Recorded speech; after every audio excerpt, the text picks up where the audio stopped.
தீனை பற்றி மௌலவி இப்படி செய்தாரா, ஆளும் எப்படி செய்தாரா என்று ஒரு ஏக்கம் வந்துட்டு அது தீனைத்தான் இல்லாமல் எடுத்துக்கொண்டு போயிடும்.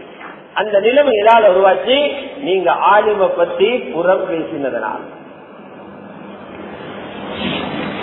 இதனால் உலமாக்கள் எழுதுறாங்க, தலவு சாலிஹீன்கள் எழுதுறாங்க, எல்லார பத்தியும் புறம் பேசுறது வேற, ஆலிம் இல்லாத இடத்துல அவருடைய தவறான செய்திகளை புறம் பேசுறது வேற. அந்த புறத்தை பேசுறவங்க உலகத்துல தப்பு இல்ல.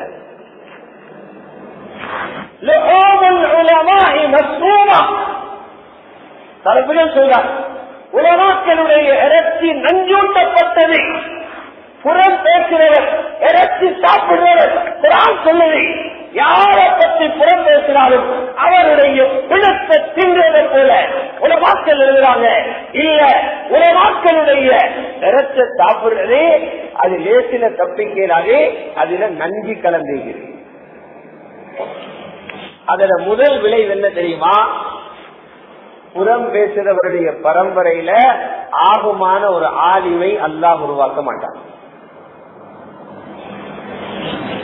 அவருடைய குடும்பம், அவருடைய சந்ததி உலமா அந்த வாரிசு சொத்திலிருந்து மஹ்ரூமாக்கப்பட்டுவிடும். ரொம்ப பயங்கரமான.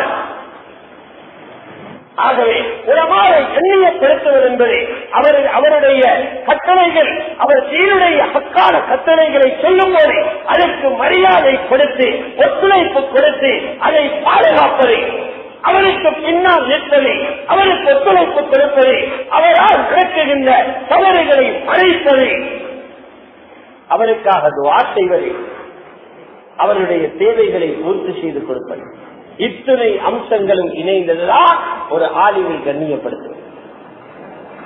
ஆனால் அல்லாஹ்வுடைய நல்லடியார்களே, அல்லாஹ் மன்னிக்கணும், இன்று எமது சமூகத்தில் இவ்வளவு வளர்ச்சி கண்ட இந்த உலகத்தில், இவ்வளவு தீனை பற்றி பேசப்படுகின்ற இந்த உலகத்தில் உலமாக்களுக்கு நாம் கொடுத்திருக்கின்ற மரியாதை என்ன?